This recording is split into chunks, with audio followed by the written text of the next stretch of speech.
Another city, another laundromat, another story. Although the story is really the same, what I try to do with these videos is show you how I scout and give you that courage to go out and do it yourself. I find that it's always the same. The laundromats are different. Some have recently been taken over. Some need that help that we're looking for. It's always easy. It's simple. Once you know what to look for. I've never been to this laundromat. I don't know, could be good, could be bad. Let's find out. The first thing I noticed walking in is they do have posted hours in front, 8 to 10, and that's not my system. You know, 24 hours is how this place should be operating. Today's Monday, and I see customers, I see patrons. That's good. I see that they have a drop-off, a fluff and fold. I don't know what the hours are, the fluff and fold. I don't know if that's the owner, but my thought is, I'm standing here with a high-definition camera and a cameraman and me. And eventually we'll find out who that owner is or who that employee is. I want to teach you what my trained eye sees, and right away I'm looking for out-of-order signs. They're going to be there, especially when you come in unannounced. And then you're looking for numbers. If there's 50 washers, how many are out of order? Doing simple math, we get a percentage, and we know what the problem is. What I see here are plates for big front-load washing machines that were hard-mounted, and over the years those have disappeared, and what we've ended up with are top-load washing machines. But the store is clean, and again, that has a lot to do with having an attendant in the laundromat. It'd be difficult to use this folding table, so why not fix it? I know that in my laundromats, when someone walks in and they don't have laundry in hand, it doesn't matter what they're doing or what they're holding, they don't belong in the store. We certainly don't belong. But don't let that scare you. You don't have to do anything other than walk in with your eyes, a notepad, maybe even that camera. How are you? I'm Danny. This is tough. How are you? Teach people what they're looking at when they're investing in these stores. Are you the owner? Yeah. Okay. Here's what I do. I teach people online. There's an opportunity to change your profits, to change how you run this store. So you've had the store for how long? Almost 3 weeks. Okay. You bought the store. I bought the store. How much did you pay for the store? $80,000. $80,000. Where did the previous owner arrive at that price? It's kind of complicated. He asked at the beginning $135,000. Okay.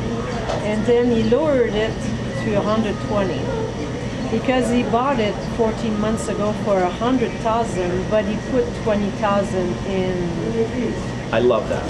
He bought it for $100,000. Yeah. And then he put some money into machinery, etc. Yeah. And then he arrived at a price. Yeah.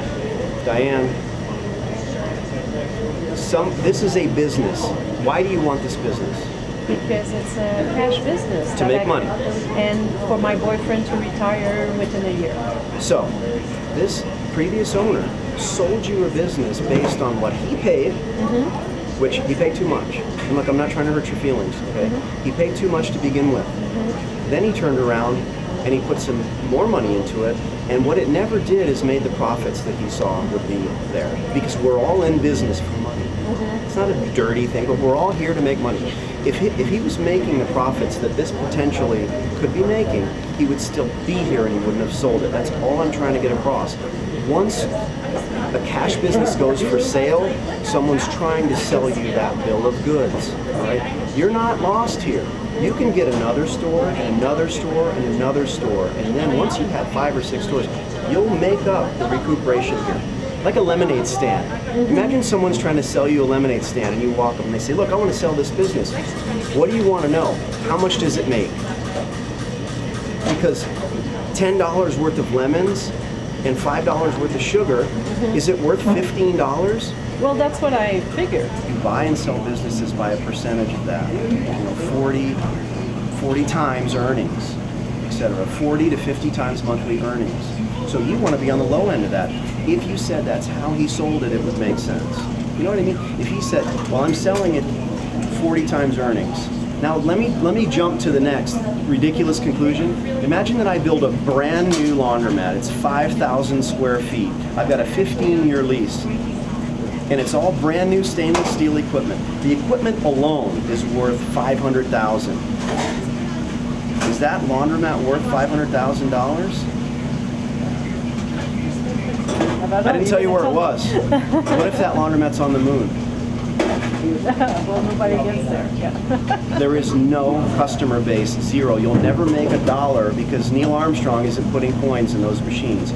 So now we know, to be ridiculous and to put yourself in that position, a $500,000 worth of equipment on the moon is worthless because no one is frequenting it. When I walked in here, the first thing that I see is your hours. Okay? And I want to give you some real quick advice. All right? I know these businesses. I own several successful businesses, laundromats. I mean, I can tell you quick things that cost you nothing, and I can tell you more extravagant things, but I'd rather start with the quick things. This is full of the quick and easy fixes. All right? Your store's a little dark. Yeah. In the back. Okay. Yeah. Paint it white. Yeah. He just the previous owner just repainted. He cleaned it up because it was very yucky. Yeah. And he added the thing over there. Fluff and fold, the drop off. Yeah. And but I can make some. We think the bathroom is dark too. So yeah. Let me make some quick recommendations. Number one, your goal is why are you not 24-hour laundromat? We already expand the hours because it was from 9 to, and then not on Saturday. So we expand an hour before, an hour after because we're close to downtown. So I want to expand it to even faster. Answer earlier. a question. Yeah. Why are you not 24 hours? Your goal, your ultimate goal, is 24 hours. 24 hours. No fear. All right. And And part of do your you need answer. an attendant though? No. Your customers, our customers, are transient. Okay, they work odd hours. It's all in here. Yeah. All right, but they work odd hours. They come and go as they please. And to close your doors, 10 o'clock means last wash is at 8:30. 24 hours means your attendant can come and go as he pleases. It changes everything. Again, just quick But things. we're really close to the homeless shelter, and we have a lot of homeless people.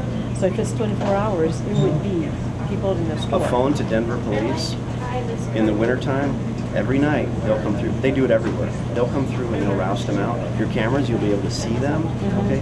But your real answer to that question, why are you not 24 hours, is one word: fear.